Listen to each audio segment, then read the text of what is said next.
Mr. President, the first lesson you learn if you're doing a life-saving course is that a drowning person will try and drag his rescuer underneath.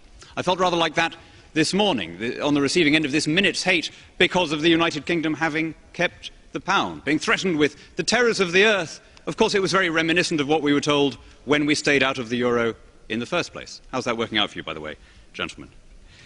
There was overwhelming public support for the Prime Minister standing aside from this new fiscal union. And as Mr. Lambsdorff says, there are now effectively going to be two parallel treaty structures. There will be the EU and there will be the fiscal union, the FU. Initials which, by the way, neatly summarise the attitude which Eurozone leaders take to their own peoples. You're Irish and you're fed up with paying all this money to European bankers and bondholders, FU. You're Greek and you're thinking that a devaluation might be preferable to this constant crisis, FU. Now, one result of that summit is the UK's decision to opt out of an EU treaty aimed at dealing with the crisis. That's drawn the ire of the French and Germans in particular. But what does it mean for Ireland? I'm joined now by two MEPs who've been watching the issue closely, Fine Gael's Gay Mitchell and Nigel Farage of the UK Independence Party.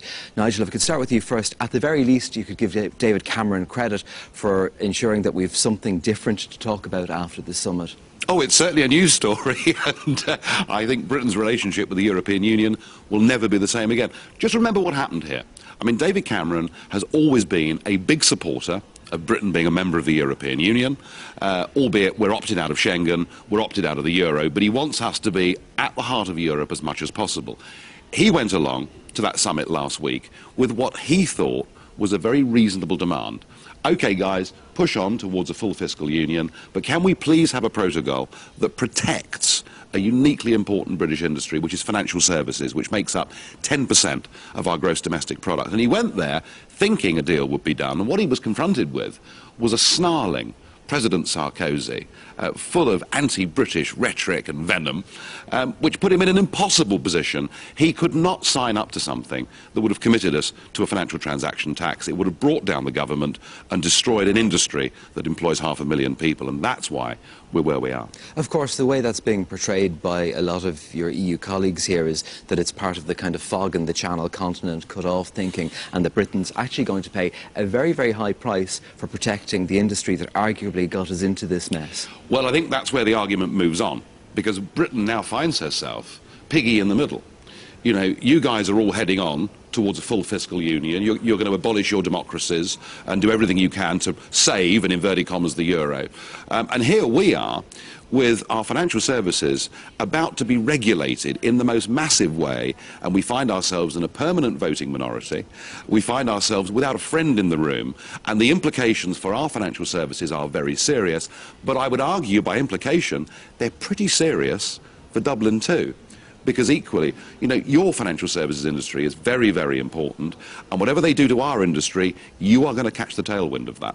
Gay Mitchell, what does it mean for Ireland if one of our key allies in Europe is actually not sitting at the top table anymore? Look, we have to make choices. We would prefer if Britain was there, but we have other allies in Europe now. There was a time when our democracy was run by Britain. They set our interest rate, they set the value of our currency, and we got 24 hours notice. We gained sovereignty by joining the European Union. The Secretary-General of the European Commission is Irish. We have a commissioner on the same basis as Britain and France. We have a minister to the same table as the large countries. So we have gained sovereignty in the European Union. We're not in the same position as Britain in this matter.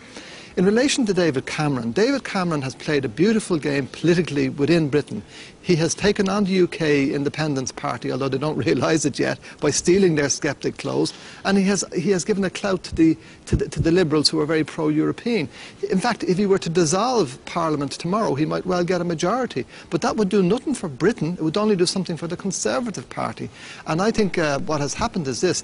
The reason he's in the position he's in now is, before the last general election, he pulled out of the EPP-ED group to get some Eurosceptic credentials for the election, to get over that little hump. That left him outside the door when Merkel and Sarkozy and others, including our own Taoiseach, were inside making decisions before they went to the meeting as to what sort of position they would take on the centre-right. And now he has put himself further outside the door by allowing 26 countries to go ahead without Britain. That does not suit Britain's interests or Europe's interests. And in the longer term, it's not going to be good for either Britain or Ireland. But we have choices to make. And our future is with Europe. The fact that there's a European Central Bank suits us better than the British Chancellor of the Exchequer setting the value of our currency. We really can't go down this line, and I cannot allow you to say that Ireland has gained sovereignty. Please, you broke away from us. You had a few brief decades of independence, of running your own affairs, having your own parliament that was sovereign, making your own decisions. You are now a province of a European superstate. You are a small country. You are powerless because the Franco-German pact runs this thing. And to think that the Irish budget was actually seen and debated in the Bundestag before it came to Bedoyle shows what you've been reduced to. And if you argue that a few Irishmen have taken highly paid jobs in Brussels, that somehow that gives your country power, it's nonsense. You've been reduced to nothing, and we've seen in Greece and in Italy that these bully boys in Brussels are prepared to get rid of democratically elected governments and to replace them with their henchmen. Well, you can make an argument that economically it may be in your interest, and we can debate that, but in terms of democracy, you lose everything. Let's just be clear about this. The day of Britain running Ireland is over. The day of anybody else running Ireland is over. No, you're being run from here. There are 800,000. You're run from here. There are 800,000 people of Irish birth living in Britain. And when we joined the European Union, which is not that long ago, we had 5-year waiting lists for telephones. We had, our biggest export was people. The only decent road in the country was a dual carriageway from Dublin to Naas. Our country has changed dramatically. We have a financial services centre, yes, which now challenges Britain. It may well be the location for some of the business that's in London if you don't handle the game properly. We have a pharmaceutical centre. We have an IT centre that exports more software for computer purposes to the rest of Europe than does the United States. That has given us economic sovereignty, a really different country. We are no longer the country that exports cheap food to feed Britain. It is a different country that we have. We are happier with our country. We do not need anybody to tell us how to run the country, and we have a real say here. The fact that the treaties are agreed, that we are bound by the treaties, that the larger member states are bound by those treaties, and we can take those treaties to the European Court is something that has been really beneficial to us. What's not beneficial to us is intergovernmentalism. And this is one of the things that David Cameron has, in fact, done us a disservice. The French and Germans going it alone, well, no, what will happen now is that if this agreement has to be reached outside of the treaties, that does not suit us. Anything that's treaty-based, that's overseen by the Commission, that is subject to the rule of the court, that has always been in our interest. Look what happened in the EFSF, for example, when it was outside of the treaties. It didn't suit us because we were dependent on what was happening in Finland, or a general election, an election coming up in France or Germany. Whatever is treaty-based, whatever is based on the institutions of the Union has suited the interests of small states like Ireland, and that's where our future is. And if we have to choose between Britain or the Union, there is no choice for us. Our future is with Europe, this market of 500 million people. We're not asking you. And you're very good at coming out with the anti-British stuff, and that, of course, everyone does that these days. But, we are not saying to you, as British Eurosceptics, we want to reincorporate you in the United Kingdom. That is not what we're saying. But what we are talking about, whether it's Ireland or any other member state of the EU, is we now have a union that is fundamentally anti-democratic in the way in which it operates. And the economics of it, if our financial services industry gets hit, yours gets hit too. And that's the point I'm making. Gay Mitchell, isn't there an argument that certainly Ireland has developed hugely because of our European Union membership, but there is a real perception out there that we're no longer calling the shots ourselves? So in a way, the bully boy argument is going to find an awful lot of sympathy. Look, here's the situation. We can trot out these sort of arguments that create sympathy, but the reality is we need more than sympathy. We need leadership, we need statesmanship, we need decision making, we need the capacity to ensure that what happened in the early 30s does not happen again.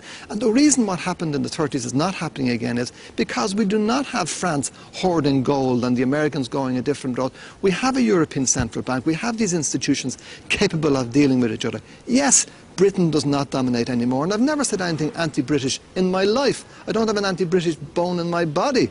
But all I can say to you is this, Nigel, we're not going back to the situation, and don't be harking after this where Britain dominates. Look, by 2050, the whole European Union, including Britain, will be 6% of the world's population. China is powerful, the United States is powerful, Russia is becoming powerful, Brazil, India. We cannot break up into 27 different small states. Together, we will only make up 6% of the population. So we really need to sink or swim together, and what I want us to do is to swim together. And I think what happened last week was a miscalculation by Mr Cameron, who not only got his politics wrong, but certainly didn't show a lot of statesmanship. Isn't the important thing, whatever you want, and whatever I want, isn't the really important thing what people want? You know, and I took part in those 2 referendums that you had over Lisbon, and I remember Lisbon too, all sorts of promises being made to the Irish people. In fact, there was going to be a protocol, do you remember, attached to the accession treaty for Croatia, which was signed last week, giving you a specific protection over your corporate tax base. No such protocol appeared. We've got a new treaty coming up.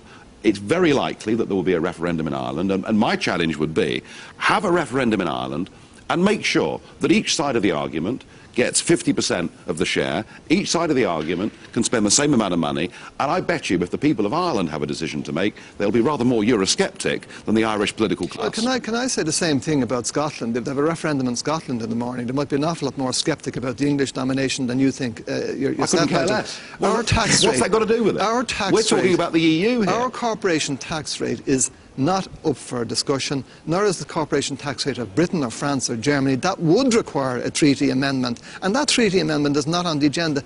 And furthermore, though Mr Sarkozy makes these noises every so often, if countries like Ireland and others were to say, yeah, let's discuss it, he'd be the first one to run away from it, because the effective tax rate in France is about 8%.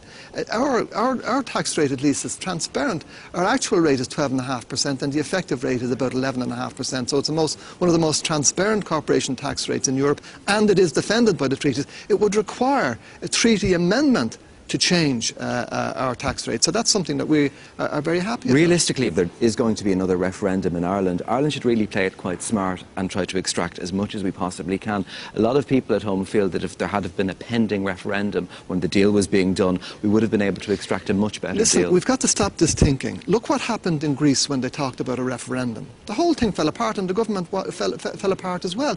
We are in a really difficult situation. Does anybody grasp the difficulty of the situation we're in? We're really in a perilous state. The only thing that's keeping it together is the fact that we have 27 governments with institutions in order to try to coordinate and to have solidarity, and also to deal with the Fed in the United States, to be able to deal with the Bank of Japan, to be able to deal with other entities. And that's what's keeping the show together. This idea that somehow we can extract more by being, smart. Look, what we've got to be is smart and say, Europe together can get over this problem. Europe of 27 can't, and if we behave like that and 26 other member states behave like that, then there's no future for us. Right, Nigel Farage, very Look, briefly. the euro is a failure. You've put together countries that are so vastly different from each other that it is actually destroying some of those Mediterranean countries. It is bleeding the taxpayers in the north of Europe, and the sooner the Eurozone breaks up and the countries that should never have joined leave, the better we'll all be. Can I just say on the euro? Very briefly. First of all, the euro is now the second currency of the world, far ahead of sterling as a reserve currency. Secondly, in its first 10 years, it created 16 million more jobs, or contributed, well, not in Ireland, contributed to creating, unemployment, created, 25% youth contributed to creating unemployment. 16 million more jobs in Europe than in the United States, well, not in Ireland, including in Ireland. And what has happened in Ireland is, because of maladministration and bad decisions we made ourselves in our own sovereign decision making, we've created problems for ourselves that have exasperated the situation that Europe has contributed to. Very briefly, Nigel. Absolute rubbish. The euro damaged Ireland badly by giving you falsely low interest rates for 7 years. It led to a massive boom in the housing sector and commercial property sector, and a bust that may take a decade or more to get out of. Can I just say this? Had John Bruton been Taoiseach during that period, we would never have got into the situation we're in. These were domestic decisions made. The interest rates were set in Frankfurt, Gay. You've given it all up. You don't govern yourselves anymore. The interest set rate, in Frankfurt. The interest rate gave us great opportunities, and instead of putting aside some of the reserves at home, we behaved like drunken sailors, and our government authorised the spending. Do you remember the decision of the minister? When I have money, I will spend it. Had John Bruton been Taoiseach at that time and a different government had been in office, we would not have behaved, and that shows that the sovereign decisions that we made at home is what exasperated. I think the sovereign decisions were taken in Frankfurt, weren't they? That's the truth of it. All right, listen, we are where we are, to borrow a phrase, but we'll have to leave it there. Nigel Farage and Gay Mitchell, thanks for joining us.